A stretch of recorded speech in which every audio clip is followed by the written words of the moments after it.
dagaalka adeena hal la joojiyana waxa weeye istaagi maayo muuse waxaan ku leeyahay maamulkaagu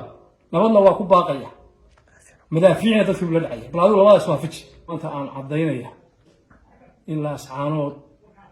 waxa weeye saddexdii shay ugu dambeeyay oo maanta dagaal ka soconayo dagaalkaas oo runtii dagaal aan wax allaaliyo wax shacabka reer ascaanood loo reebtay aan jirin madaafiic lagu garaacayo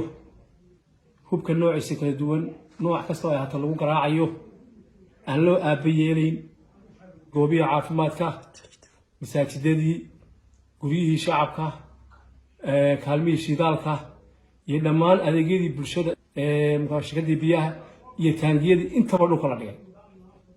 madaafiicda iyo hoobayaashaasna waxa soo tuuraya oo dadka sidaa u gelaya oo duulaanka ku haya waa maamulka Soomaaliland wey waxaan adduunka u cadeynaynaa shacabka adduunka jooga u sheegaynaa ummadda Soomaaliyeed u sheegaynaa in meesha xasuuq ka socdo in aan dadka shacabka reer ascaanood ee duulaanka cad lagu hayo aanu hore uga hadlay aweey ninku hadduu taliyo oo taladiisa la qaadan waayo in waxa weeye marka xeeriyo fadhaal isku qoyaan la yiraahdo garaajaamac maxaa tala ama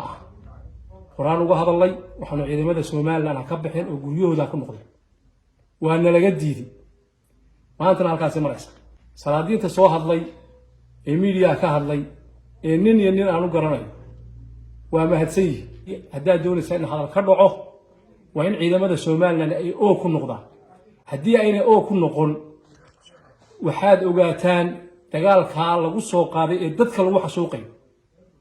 ee nooc walba hub kale ka dagaalamayaan waxa weeye ayna doonayaan in deegaankooda iyo dalkooda aan loogu talin ninna ma ogola gurigiisa in loogu taliyo waxaan maanta idin leeyahay haddii la doonayo dadkaasi inay wada noolaadaan haddii la doonayo dadkaasi inay daris ahaadaan haddii la doonayo dadkaasi in wanaag iyo sharaftii ay soo ahaan jireen ay ka dhaxayso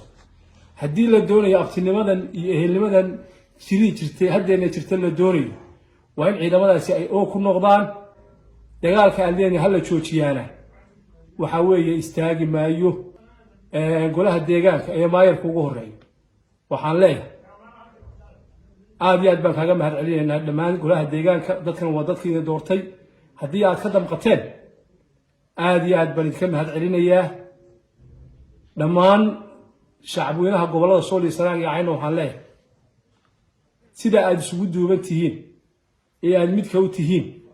ee guud ilaa dibad aad isu raacsan tihiin waxa weeye midnimadiina si adkaysaan dadkana waxaan mar labaad iyo mar saddexaad iyo mar afraad u sheegaya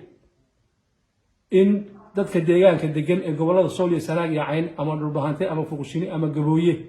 inay midaysan yihiin maanta taladoodu waa urursan tahay waa midaysan tahay meel bay taalaa